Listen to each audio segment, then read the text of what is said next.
What would you do if someone you loved had been silently controlling your life all along? How do you escape when they've thought of everything? It all began when I found my old navy blue sweater. I thought I'd lost it months ago, but there it was, neatly folded on the top shelf of Nick's closet.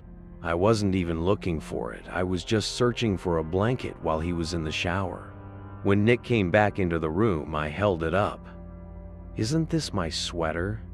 I thought I lost it." For a moment, he froze. Then he shrugged casually. "Oh, yeah, you left it here ages ago.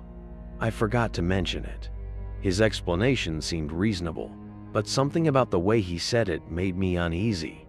I couldn't remember ever bringing that sweater to his place. The uneasiness didn't go away. It lingered, gnawing at me. Nick wasn't the kind of guy to keep secrets, or at least I didn't think he was.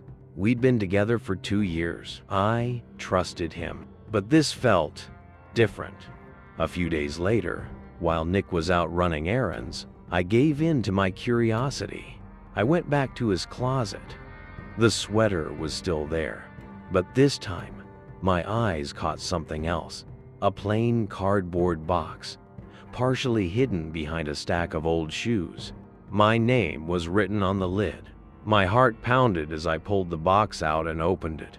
Inside were things that were unmistakably mine. A hairbrush I'd lost over a year ago.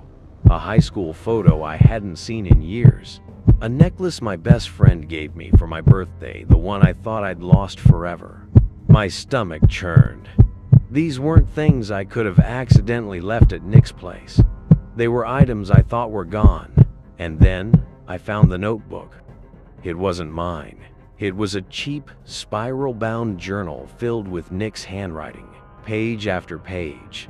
He'd written about me, what I liked, what I didn't, where I went, who I talked to. And then the final pages. They weren't just about me anymore, they were about us. Things I never told him, arguments we never had, future plans I'd never agreed to. At the very end, scrawled repeatedly in his frantic handwriting, was one sentence: "She'll understand eventually." That's when I heard the footsteps. I looked up, and there he was, standing in the doorway. His face was calm, but his eyes were different. "I told you to stay out of my closet," he said, his voice low and eerily composed. I tried to explain, to say something, but the words caught in my throat. He stepped closer, slowly shutting the door behind him. "It's okay," he said softly. "Now we can finally talk about what's next." What does that mean?" I asked, my voice shaking. He smiled, but it wasn't his usual smile. It was cold, almost unrecognizable. "You found the box. That means it's time for the next step." I backed away, clutching the box to my chest. "Nick, this isn't normal." "You just don't see it yet," he replied, taking another step closer. "But you will. I've been planning everything, making sure it's perfect. For us." "For us?" My voice rose. "Nick, this is insane. You've been stealing my things, keeping a journal about me. What is wrong with you?" His smile faltered for a second, but then it returned, colder than before. "I get it. Change is hard. But I've been preparing for this for a long time." He reached into his pocket and pulled out a key, holding it up like it was a prize. "This is for the place I've been working on. It's ready now. We can start fresh." I shook my head, taking another step back. "Nick, listen to yourself. I'm not going anywhere with you." His expression darkened. "You don't mean that. You're upset, and that's normal. But once you see it—" "I don't want to see anything," I said, forcing myself to stand taller. "I want to leave, right now." He sighed, slipping the key back into his pocket. "You're not ready yet. he said. But that's okay. I can wait a little longer. Before I could move, he turned and walked out, locking the door behind him. Panic surged through me. I ran to the door, yanking on the handle, but it wouldn't budge. "Nick!" I screamed. "Let me out!" His voice came from the other side, calm and measured. "You need time to think. I'll come back when you're ready to listen." The silence that followed was suffocating. Desperate, I turned to the window, but it was jammed shut. Then I saw Ida's small camera mounted in the corner of the ceiling, its red light blinking steadily. He'd been watching me. Fury overwhelmed my fear. I grabbed a lamp and hurled it at the camera, shattering it. For a brief moment, I felt triumphant until I heard footsteps racing back toward the door. He was coming back. The footsteps stopped just outside. I backed up to the far wall, my breathing ragged, clutching a book like it could protect me. "Nick!" I shouted, forcing my voice to sound stronger than I felt. "You're insane! You need help!" A low chuckle seeped through the door, sending shivers down my spine.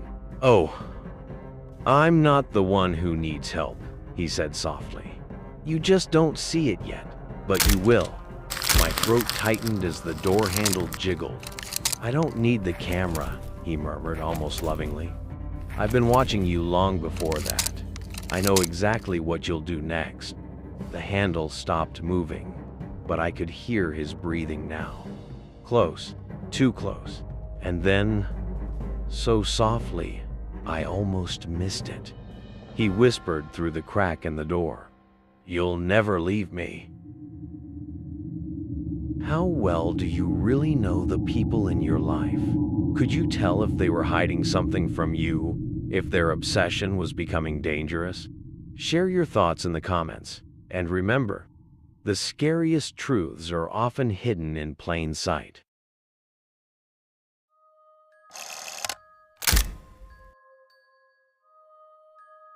What if the person you thought you left behind never really left at all? What if the whispers of the past came knocking on your door, uninvited and relentless? 2 years ago, my sister Lisa passed away, and everything changed. My dad barely speaks anymore. My mom buries herself in endless charity events. And me? I've been stuck angry, restless, desperate for someone to blame. Lisa was the glue of our family, the bright, warm soul everyone gravitated to. She loved hiking and the outdoors, so when the police ruled her death as an accidental fall during a hike seemed tragically fitting. But something about her death never sat right with me. Why does it feel like Lisa never truly left us? Then there's Matt, Lisa's ex-boyfriend. They dated for a year before she ended things. She told me he was controlling and obsessive, constantly texting, showing up unannounced, making her feel trapped. She joked about him once, calling him her stage 5 clinger. But it wasn't funny. When she broke up with him, Matt didn't take it well. Texts, voicemails, even flowers at her workplace wouldn't stop. Lisa said he'd get bored eventually. I thought she was right. Until the funeral. Matt didn't come to the service, thank God. But a week later, he showed up at our door. It was a rainy Thursday. My mom, too polite to say no, let him in when he claimed he just wanted to pay his respects. He sat on our couch, talking about Lisa as if he knew her better than any of us. My dad stayed silent, his jaw tight. And when Matt finally left, I couldn't hold back. "Why would you let him in?" I asked my mom. "He's grieving too," she replied. But Matt wasn't grieving. He was lurking. Over the next few months, Matt kept appearing family barbecues, holiday dinners, even my dad's birthday. Always uninvited, always with some excuse. My parents, blinded by their grief, let it slide. "He's harmless," my mom said. "He just misses her." But it wasn't harmless. Not when he started asking questions. Last Christmas, he cornered me in the kitchen. "She was different with me, you know," he said, leaning in too close. "What's that supposed to mean?" I shot back. "She told me things she wouldn't tell anyone else," he said, a thin smile spreading across his face. "Like how she wasn't scared to die." That night, I went through Lisa's journals. She wrote everything down, her thoughts, plans, even grocery lists. And then, I found it. "I think Matt's been following me. He won't stop texting. Keeps saying he knows something I don't. I'm starting to feel like I can't shake him." I showed my mom, thinking this would finally make her see, but she brushed it off. "Lisa was dramatic sometimes," she said. "I'm sure it's nothing." A few days later, I saw Matt's car parked down the street. Not for the first time, but this time, I knew. He wasn't watching our family. He was watching me. Last week, on my dad's birthday, Matt showed up again. He brought a gift he claimed Lisa would have picked out, a coffee table book about hiking trails. I snapped. "What the hell are you doing here?" I confronted him outside. "Paying my respects," he said, that unsettling smile never leaving his face. "Lisa broke up with you. She wanted nothing to do with you. Why can't you let her go?" His smile faded. His eyes darkened. "She told you that?" "Yes," I said firmly. He leaned in closer, his voice dropping to a whisper. "She told me a lot of things too. Things she didn't tell anyone else. And then," he said the words that made my blood run cold, "I was there, you know, on the trail." I froze. "What?" "She didn't fall," he said, his voice cold. "She looked me in the eyes and asked me to let her go." My stomach churned. "You're lying." "Am I?" he asked, tilting his head. "Ask yourself this. If she slipped, why didn't she scream?" That night, I called the police. I told them everything, his stalking, Lisa's journal, his confession. But when they went to his apartment, it was empty. No furniture, no clothes, nothing. It was as if he'd never existed. A week later, I went back to Lisa's journals, desperate for answers. And this time, there was something new. On the last page, which had been blank before, a single sentence was scrawled in jagged black ink. "He's not watching, he's inside. So, tell me, if you were in my shoes, would you ever feel safe again? And more importantly, how do you fight something you can't even see?"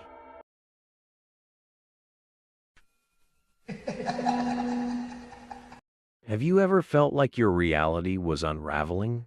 Like the walls of your own home were closing in on secrets you didn't know you were keeping? This is the story of how I thought my wife was losing her mind, until I realized it was me. The first sign was her laughter, not joyful, but low and halting, like something breaking apart. I'd hear it late at night, echoing from the living room. But when I asked her about it, she'd shrug and say she hadn't laughed at all. "Stress, maybe?" she suggested. "You've been working so much." She wasn't wrong. I was drowning in 12-hour days at work. But things started piling up.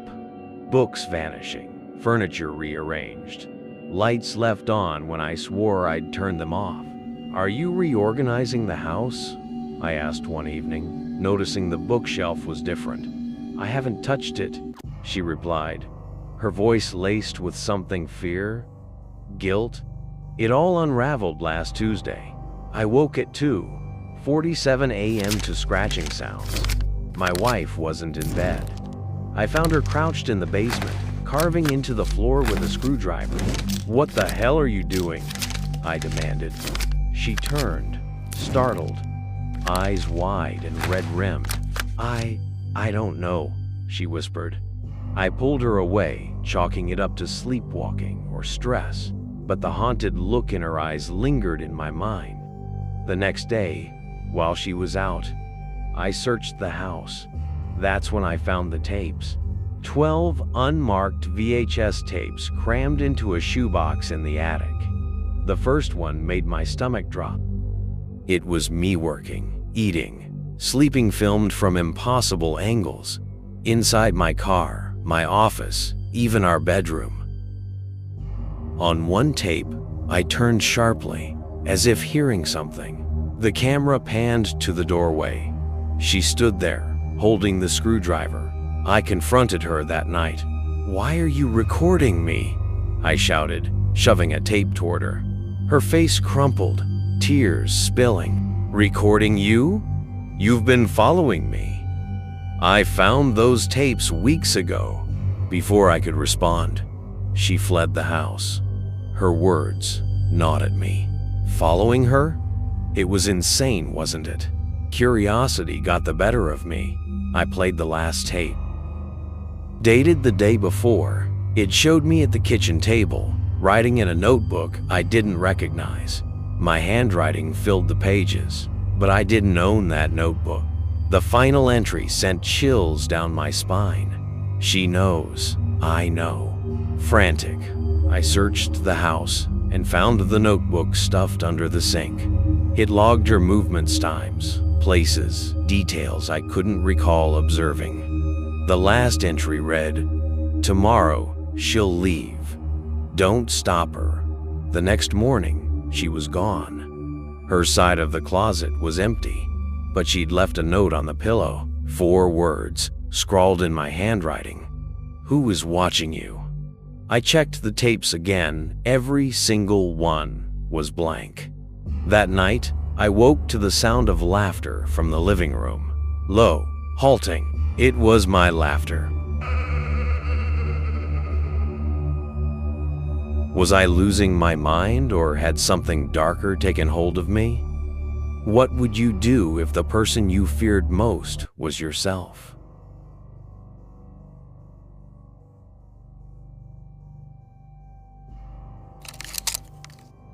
Have you ever felt like your screen was watching you back? What if an ad on your computer wasn't just trying to sell you something, but trying to find you? I never paid much attention to those neon-colored ads popping up late at night. You know, the ones hot single ladies in your area? Usually, I'd laugh them off and scroll on. But that night, something was different. The first ad didn't seem unusual, just the same cliché pitch. But when I kept browsing, I noticed the ad had changed. It now read, "Hot singles, only 2 kilometers away." I paused. It felt oddly specific. Ads often track your location, sure, but seeing the exact distance spelled out felt personal. Still, I shrugged it off, dismissing it as just another invasive marketing trick. Minutes passed. I got lost in some online thread, refreshed the page, and there it was again. This time, it said, "Hot single, near you, 500 meters. This wasn't funny anymore. The ad now had a faceless brunette with pale, almost white eyes, staring through the screen like she knew I was watching. Her smile wasn't friendly. It felt knowing.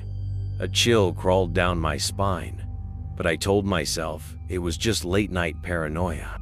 Another refresh, another ad. This time, it read, "I'm closer than you think, 100 meters away." My heart sank. 100 meters? That's practically right outside. I turned to the window, peeking out at the empty street under a flickering street lamp. There was no one there, but the air felt heavy, like something or someone was just out of sight. I forced myself back to my laptop, determined to ignore it. But the next ad froze me in place. The brunette's face was distorted, now stretched, unnatural, her grin unnervingly wide. The text underneath read, "We see you, 50 meters." And she wasn't alone anymore. Behind her, Shadowy figures with the same pale eyes leaned closer, pressing against the edges of the screen. My hand hovered over the mouse, trembling as I tried to close the page, but it wouldn't budge. The screen went black for a second before another ad appeared, bold and pulsating. "We're right here, 10 meters." I bolted to the window, yanking the curtain aside. The street was still empty, but I swear the shadows felt alive, shifting just outside the glow of the lamp. I turned back, heart pounding, and that's when I saw it. The ad wasn't just a banner anymore. It was a photo of my house. My porch light was on, the potted plant by the door perfectly framed. And there she was, standing at the base of my step staller than before, her face partially obscured by static. Her hollow, pale eyes stared straight at me through the screen. Then, the sound. The doorknob rattled, metal scraping against metal. My blood ran cold. I glanced back at the screen, now displaying my exact address beneath a new image. This one was of me, sitting in the glow of my laptop, taken from just outside my window. And then, the lights went out. I stood frozen in the dark, ears straining for any sound. The street lamp outside flickered, casting faint shadows through the curtains. I didn't dare move. The doorknob rattled again, then stopped. Eventually, the lights came back on, and my laptop whirred softly. Its screen remained blank, the power indicator blinking like a heartbeat, daring me to open it. But I couldn't. Now, I can't close my eyes without seeing that ad. Her face. Those pale, hungry eyes. They came so close. Maybe they're still out there, waiting. So, what would you do if an ad started hunting you? Remember, the next time you see a suspicious pop-up, don't click, don't refresh, and don't look too long. Because once they know where you are, they're not selling you a date. They're coming to collect. What do you think? Would you have clicked? Let me know in the comments below. And if you enjoyed this chilling tale, hit that subscribe button for more stories that'll keep you up at night.